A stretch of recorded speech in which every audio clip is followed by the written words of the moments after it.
de uma das coisas que eu acredito que pode ter mais impacto, ou seja, que tem um nível de alavancagem maior. E eu acredito que um dos maiores níveis de alavancagem que nós conseguimos é exatamente através do processo de medição. E porquê? Porque medir permite-me ser objetivo. Medir, em rigor, torna as minhas decisões menos intuitivas e mais objetivas. Permite-me saber onde colocar o esforço. Eu já explico todas estas coisas um bocadinho melhor, mas a medição é, de facto, na minha perspectiva pessoal, uma das principais formas de alavancagem. Se começar, se calhar, tudo isto aqui do princípio, não é? E eu acho que o princípio de tudo isto é entendermos a lei de ferro do universo, causa e efeito. Não é? É entender que o que é que nós pretendemos nas empresas? Produzir ou reproduzir um determinado número de efeitos. Esses efeitos podem ser, bom, numa primeira análise, vendas, lucro, fluxo de caixa. Numa segunda análise, tornar o círculo das vendas, lucro, fluxo de caixa um círculo virtuoso e que ganhe dimensão e balanço ao longo do tempo e consistência.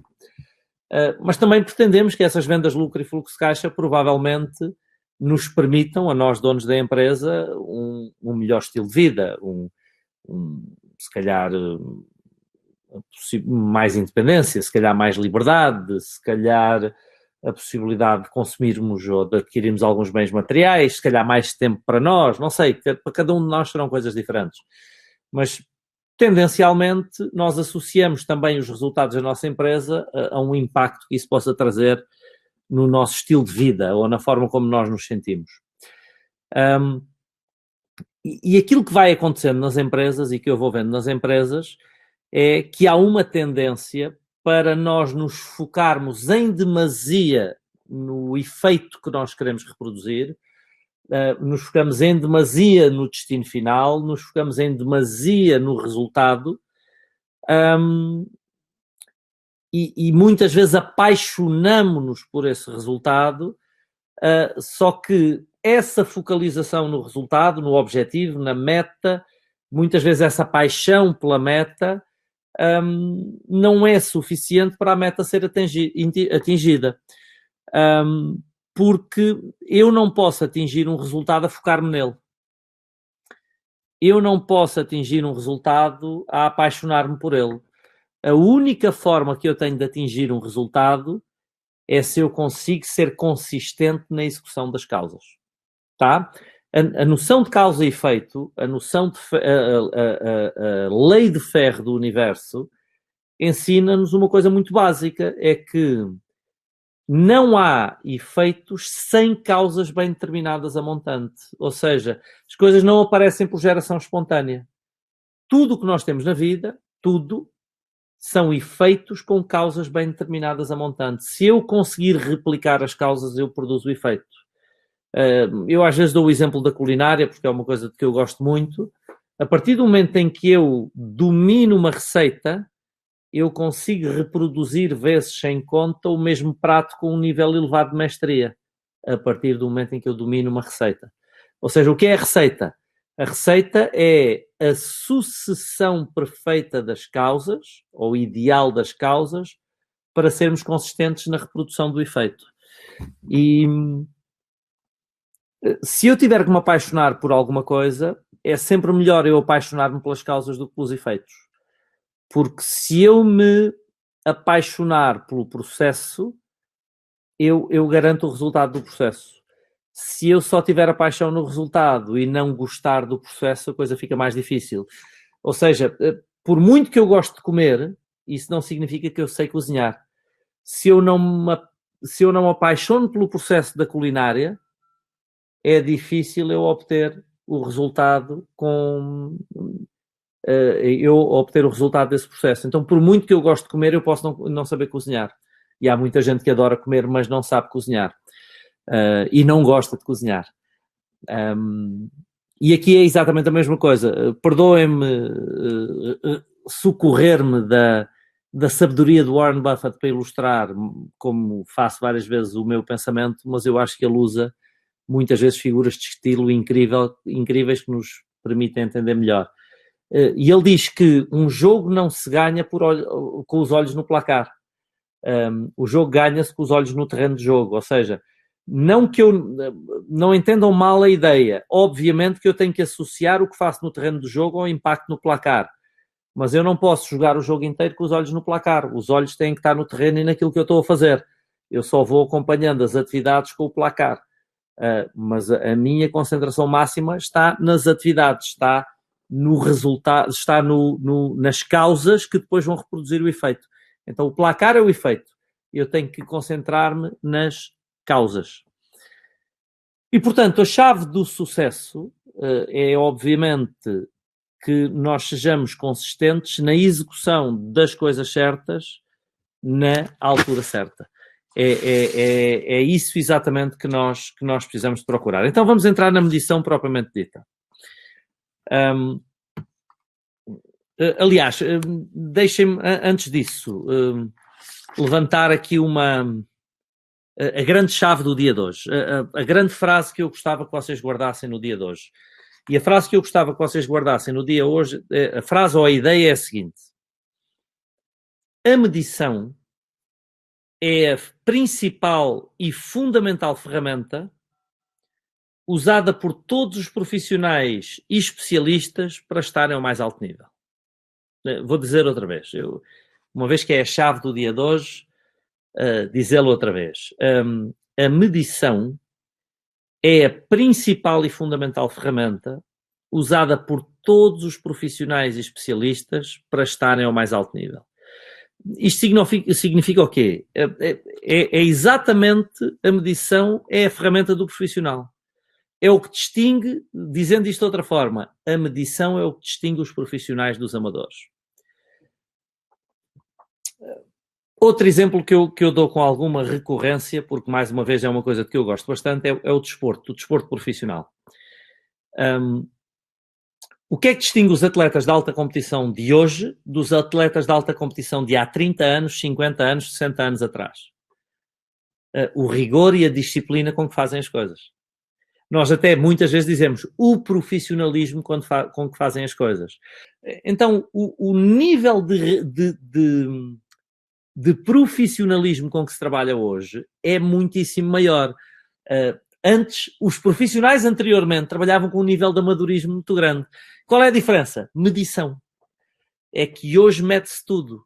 Hoje, para se atuar ao mais alto nível, tem que se medir absolutamente tudo. Hoje mede-se. Os atletas de alta competição vivem permanentemente ligados a máquinas, com os seus cardiofrequencímetros o dia todo, que mede o nível de pulsações, mede o nível de calorias que eles estão a consumir, mede o nível de esforço, mede a tensão arterial, eles medem inclusivamente os níveis de nutrientes nos músculos, para saber quanto é que podem puxar por eles nos treinos, levá-los até ao limite, saber até onde é que eles podem estar em condições de competir, quando é que eles têm que se resguardar, quando é que precisam descansar, quando é que estão perto de uma lesão.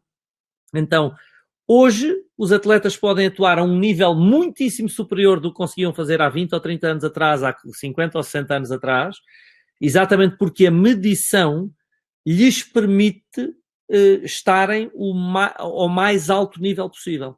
Nas empresas não é diferente. Quanto mais eu tiver a medir, mais tração eu tenho.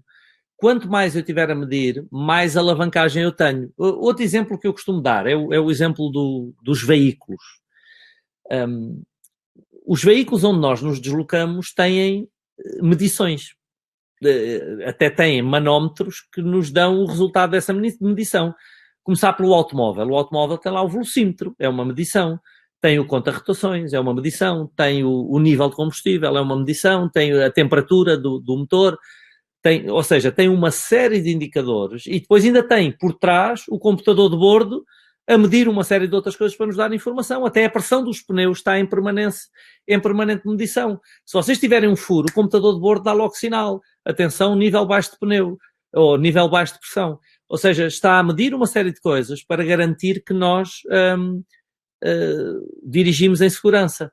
Vocês conhecem algum veículo sem medição? E a resposta certa é provavelmente um triciclo, não é? Até nas bicicletas nós já temos alguns níveis de medição. Se não medimos a bicicleta, medimos-nos a nós. Quem vai fazer bicicleta de uma forma já minimamente séria, já leva também um cardiofrequencímetro que dá uma série de informações sobre o corpo. E às vezes até sobre a bicicleta, quanto é que nos deslocamos, qual o nível de intensidade do esforço, etc, etc. Mas num triciclo eu não preciso disso. Porquê? Porque eu não procuro um resultado, eu não procuro sequer exercício físico, e aquilo anda a 30, 40 centímetros de altura a 0 km por hora. Ou seja, qual é o pior cenário que me pode acontecer num triciclo? Nenhum, porque aquilo nem cair para o lado cai.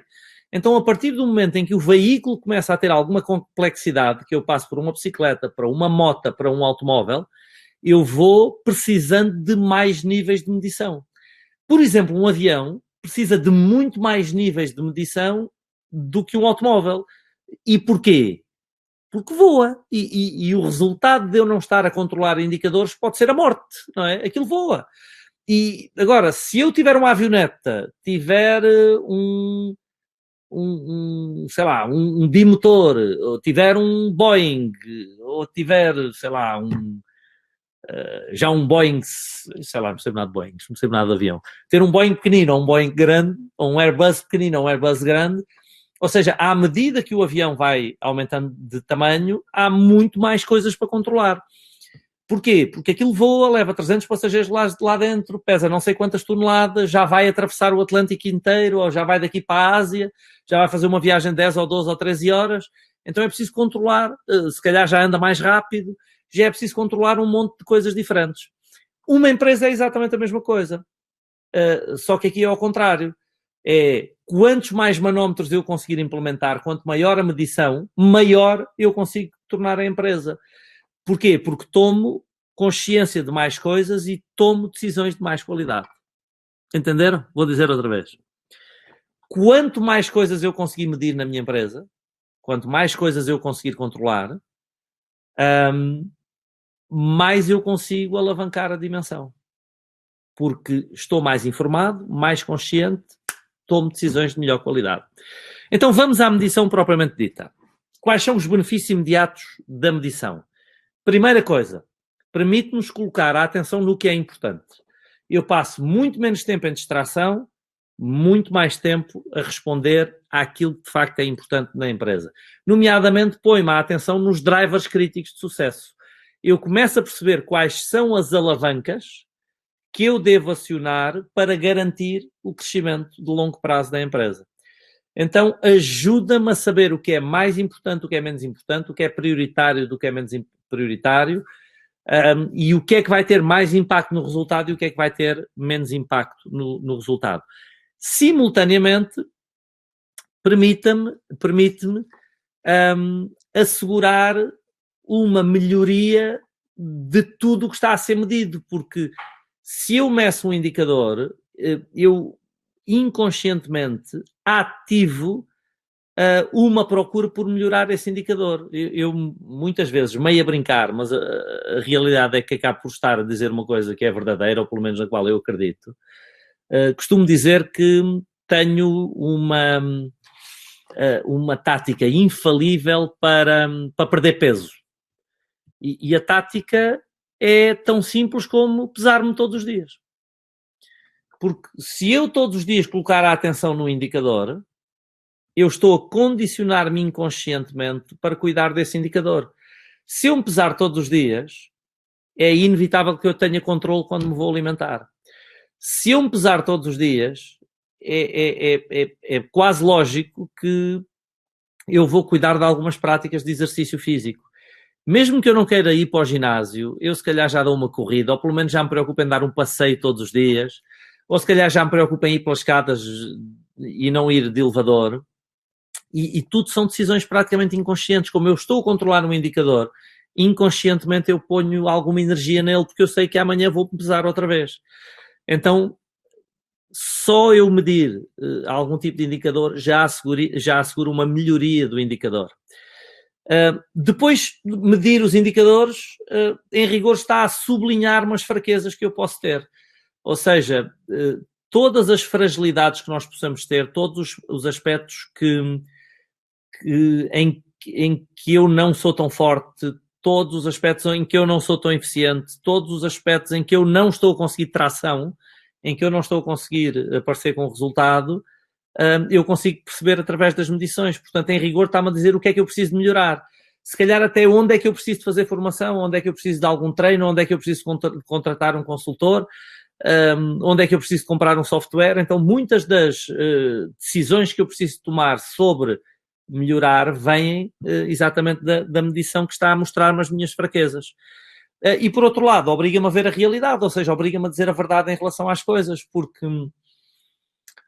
eu ainda ontem conversava com o grupo dos consultores imobiliários e dava-lhes esse exemplo.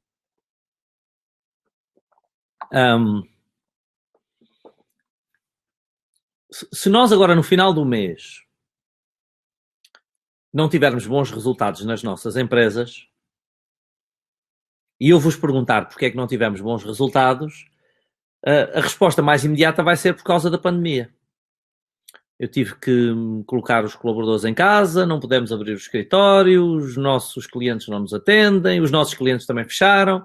Ou seja, vocês vão contar uma história que justifica o abaixamento de resultados. Mas essa história não são os factos. Essa história é a vossa interpretação dos factos. É a vossa elaboração sobre os factos. Porque nada do que vocês estão a dizer é objetivamente verdade. É simplesmente a vossa explicação sobre aquilo que aconteceu. Em rigor, é eventualmente um alibi para explicar uma faturação menos boa. Porque se a explicação se cingisse aos factos, tinha que ser uma medição. Vocês iam ter que me explicar que provavelmente fizeram menos contactos comerciais, depois eventualmente por força de qualquer coisa, mas que fizeram menos contactos comerciais, que o número normal seriam 100 contactos, vocês só fizeram 50, que a vossa capacidade de marcar reuniões desceu 90%, porque antes faziam os contactos e conseguiam gerar reuniões, agora não conseguiram reunir com as pessoas, que apresentaram 30% menos propostas e que fecharam 50% menos negócios. Ou seja, o que é que seriam os factos? Menos contactos, menos reuniões, menos propostas apresentadas, menos negócios fechados, menos venda repetida, e vocês teriam números concretos sobre isso. X% menos, Y% menos, Z% menos. Depois vocês podiam tentar explicar porque é que isso aconteceu. Mas a explicação seria factual. Se eu só tenho uma história, se eu não tenho os números, a verdade é que a história pode ser mais ou menos aproximada do real, mas eu não sei de facto o que aconteceu. O que aconteceu são números objetivos. São custos concretos que lá estavam. O nível de custos foi este, o nível de vendas foi este. Porquê é que o nível de vendas foi este? Porque estes indicadores foram degenerados. Então, quando eu meço, eu consigo dizer exatamente o que aconteceu. Quando eu não meço, eu conto uma história que está mais ou menos próxima da realidade, mas é só uma história. É só um alibi, é só uma explicação. Eu não consigo dizer exatamente o que aconteceu. E se eu não consigo dizer exatamente o que aconteceu, eu também não consigo encontrar uma solução para isso. Porque se a minha explicação for a pandemia, enquanto a pandemia estiver aí, eu não tenho o que fazer. Se a minha explicação for em números, eu começo a pensar, ok, o que é que eu posso fazer para que estes números aumentem? E nem digo para o número anterior, mas pelo menos que eu consiga diluí-los. Então, a medição é crítica para que eu diga a verdade a mim mesmo. Então, as 3 principais lições da medição que eu quero partilhar com vocês. Primeira, o que é medido é feito. Então, a medição é crítica porque a partir do momento em que nós começamos a medir, nós sabemos o que temos de executar. Não apenas que tipo de tarefa, mas em que quantidade. Mais uma vez, quando nós vamos a um ginásio, se pedirmos ajuda a um profissional, ele vai nos dizer, você precisa de fazer 12 repetições deste exercício. Ele não nos diz, e até nos diz 12 repetições deste exercício com 40 quilos. Ele não nos diz, olha, o senhor vai fazer este exercício. Porque senão, assim que eu sentir desconforto físico, eu paro. Ora, pois é a partir do momento em que eu estou a sentir desconforto físico que o exercício está a ter resultado. Então esta é a questão fundamental, ele dá-me um valor em termos de peso e dá-me um número de repetições. E ainda me diz quantas séries eu vou fazer daquilo. Ele provavelmente vai-me dizer, o senhor vai fazer 3 séries disto com 40 quilos, 12 repetições cada série. Então ele só me dá medições. Mais ainda, se eu pedir ajuda ao profissional quando lá cheguei, a primeira coisa que ele vai fazer é reduzir-me a números. Ele vai medir o meu peso, a minha altura, a minha idade, o meu nível de massa gorda, o meu nível de massa magra. Provavelmente, se for um trabalho mais sério, vai medir-me em centímetros no corpo todo.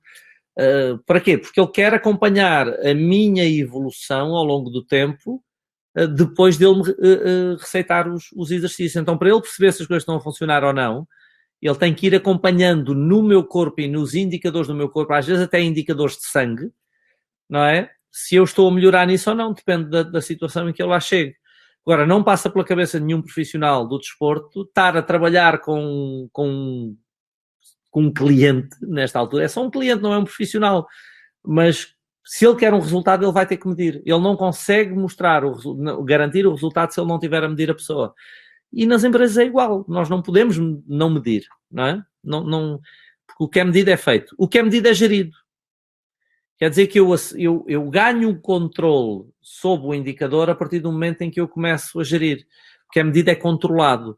Quer dizer que se eu meço aquele indicador, eu ganho a possibilidade de agir sobre ele. Coisa mais simples, se eu medir o meu peso, se eu me pesar, eu começo a poder experimentar coisas para ver se tem um impacto positivo ou negativo no peso. Então, se eu meço o meu número de contactos, se eu estou a medir quantos contactos comerciais eu faço, eu posso aumentar esse número. Se eu meço uma taxa de conversão de contactos para uma reunião, eu posso aumentar esse número.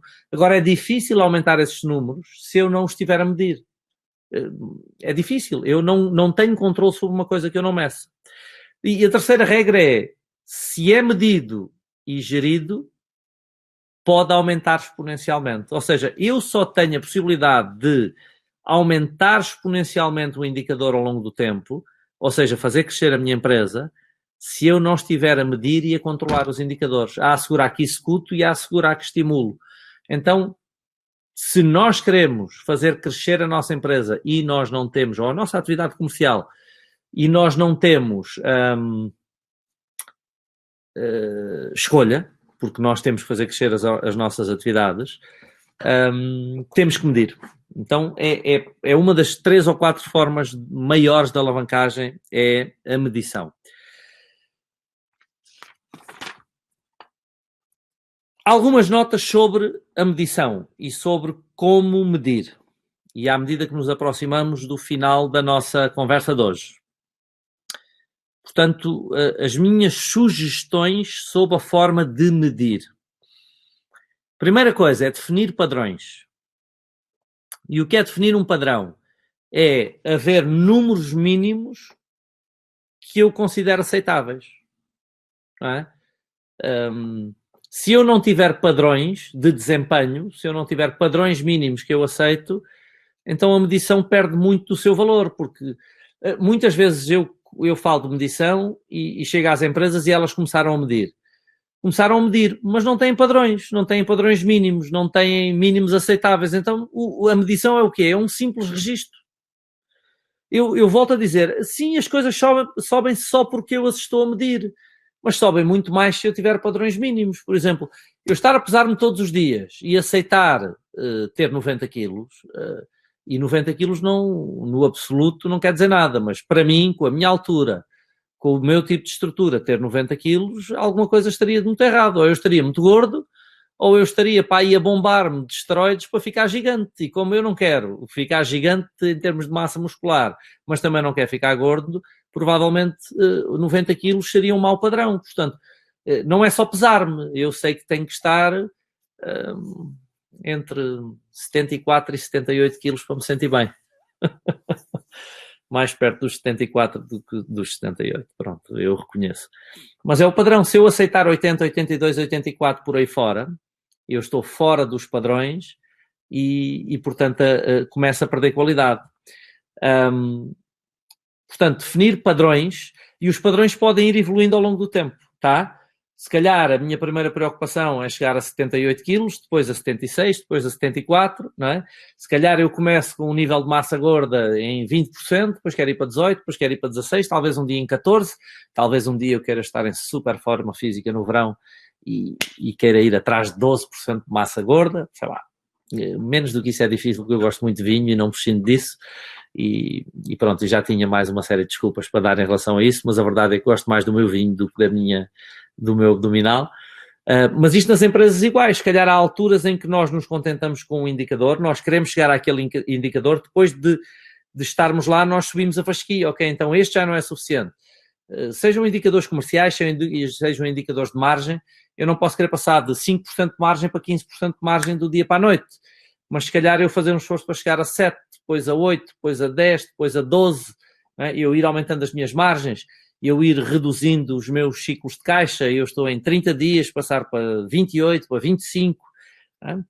Querer reduzir os meus prazos de recebimento, querer aumentar os meus prazos de pagamento, querer aumentar os meus indicadores comerciais, ou seja, o que quer que seja que eu estou a medir, ir definindo padrões e a partir daí ir subindo a fasquia.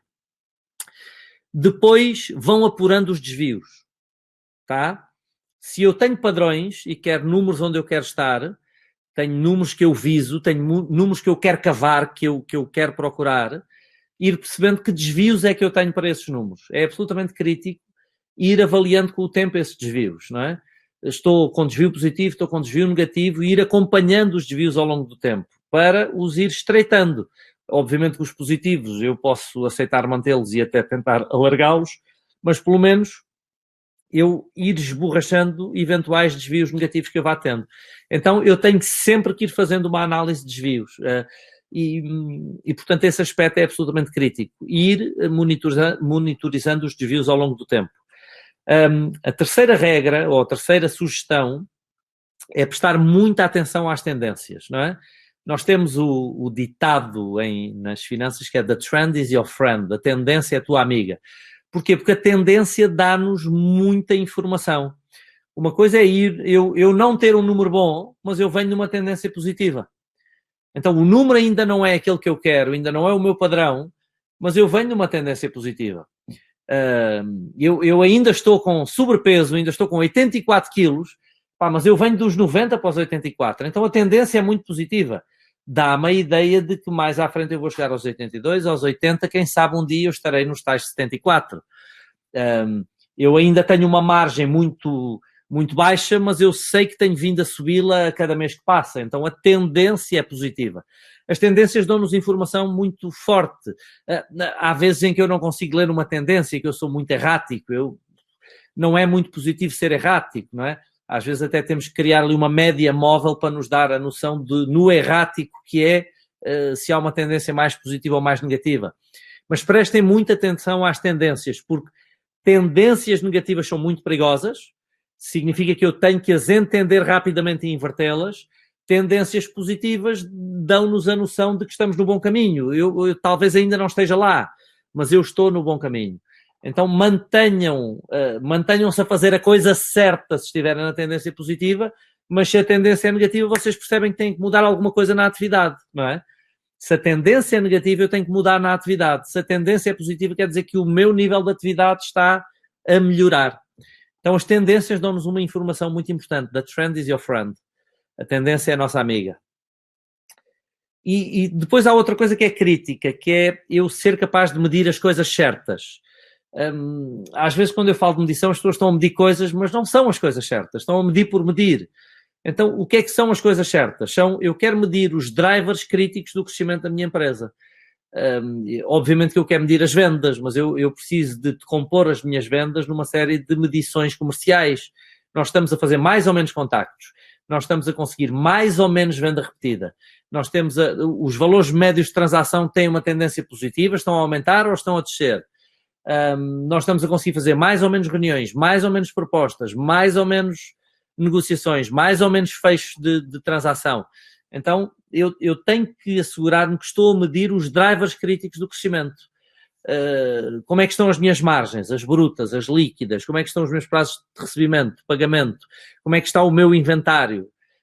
Então, todas estas coisas são as coisas críticas de serem medidas. Depois, obviamente, das críticas eu posso ir para outras menores. O que eu não posso é estar a medir as coisas menores sem medir as críticas. Então, perceber na minha atividade quais são os aspectos críticos de serem medidos. Então, medir as coisas certas, entender quais são as coisas certas de medir, e elas podem ter algumas diferenças de atividade em atividade, é absolutamente crítico. E também é crítico saber distinguir quando eu estou a medir tarefas de quando eu estou a medir resultados. Por exemplo, quando eu estou a acompanhar, quando eu estou a fazer medições contabilísticas, quando eu estou a calcular rácios financeiros, são medições, mas eu estou a medir resultados. Eu chamo-lhe Key Result Indicators, indicador-chave de resultado. Medir o resultado é crítico, é muito importante, muito importante. Eu não posso viver sem isso. Mas eu tenho que medir atividades também. Porquê? Porque os meus resultados decorrem das minhas atividades. Se eu só medir os resultados, é melhor do que fazem a maior parte das empresas. É muito importante eu começar a medir os resultados, mas eu tenho que medir também as atividades. Eu tenho que perceber que são as atividades, os KPI, Key Performance Indicators, quando eu estou a medir o meu desempenho, eu a seguir meço o meu resultado. Então há 2 níveis de medição. Há o nível KPI, medição de desempenho, medição de performance, medição de atividade, e há o KPRI, medição de resultado, medição dos efeitos, tá? Medição das causas, medição dos efeitos. Outro aspecto essencial é a frequência-chave, tá? Eu tenho que entender que há medições que precisam de muita frequência, há medições que talvez não precisem de tanta, mas que eu apurar a frequência ideal para cada indicador é crítico. Por exemplo, indicadores comerciais eu quero medi-los diariamente. Eu preciso saber quantos contactos a minha equipa fez hoje, quantas propostas apresentou, eventualmente quantas reuniões foram feitas, quantas estão em negociação, quais os volumes de médios de transação. Isto são coisas que eu quero saber todos os dias. Se eu tiver um negócio que transacione muitas vezes por dia, sei lá, uma mercearia, um supermercado, um café, eu até quero uma medição de resultados diária.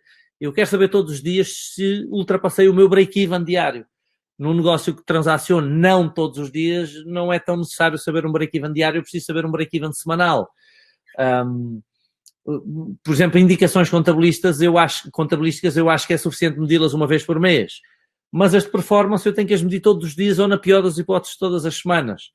Então, a frequência é a chave. Talvez a conta de exploração eu preciso dela mesmo todos os meses, a demonstração de resultados todos os meses, desculpem, a demonstração de fluxo de caixa também todos os meses, mas talvez o balanço numa PME me baste que ele chegue trimestralmente. Se calhar numa maior empresa já preciso dele mensalmente. Então, depende da nossa dimensão, do nosso modelo de negócio, do nível de atividade que ele tem, descobrir qual é o nível de frequência de medição que eu preciso para cada indicador. Há indicadores diários, há indicadores semanais, há indicadores mensais, há indicadores trimestrais. Anuais acho que já não haverá tanto. Nós, na pior das hipóteses, temos que estar a medir os mais largos, os balanços, se calhar trimestralmente. E depois o último aspecto são as conversas críticas e a cultura de prestação de contas, porque eu costumo dizer que nas empresas nós temos o que toleramos. E se eu tolero mediocridade, eu vou ter mediocridade.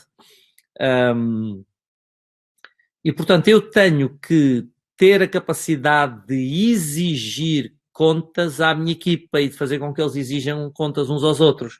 Ou seja, quando os números não estão onde estava planeado, quando os números estão abaixo dos padrões, nós precisamos destas conversas críticas com a equipa, em que nós lhes mostramos que não somos complacentes com falta de performance.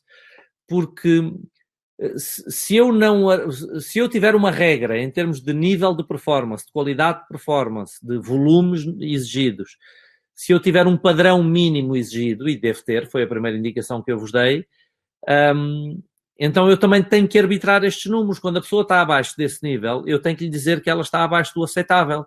Eu tenho que lhe dizer que ela está abaixo dos mínimos e tenho que lhe mostrar que não é aceitável que ela esteja abaixo dos mínimos. Isto não significa ser mal educado com as pessoas, isto não significa ser bruto, isto não significa ser menos do que empático. Eu posso ser o fulano mais empático do mundo, mais simpático, mas ao mesmo tempo mais transparente e mais objetivo. mostrar à pessoa que se ela estiver no bottom 10% da performance, que isso não é aceitável. Mostrar à pessoa que se ela estiver abaixo daquilo que foi planeado, isso não é aceitável. Que se ela estiver abaixo dos padrões mínimos que nós aceitamos, isso não é aceitável. Porque o resultado da equipa vale sempre pelo seu elo mais fraco. Se o elo mais fraco está a fazer muito abaixo dos mínimos, não apenas está a puxar a média toda para baixo e a prejudicar o resultado da equipa, como está a dar um mau exemplo à equipa também. E se nós puxamos a média para baixo, nós sabemos que a equipa se mexe em função da média. Então, se eu tenho pessoas a puxar a média muito para baixo porque não têm padrões de performance, acabam por arrastar toda a equipa para baixo também. Então, estas conversas críticas são absolutamente decisivas, e termos uma cultura de prestação de contas e que exigimos números mínimos e valores mínimos e dedicação mínima uns aos outros, também é absolutamente decisivo.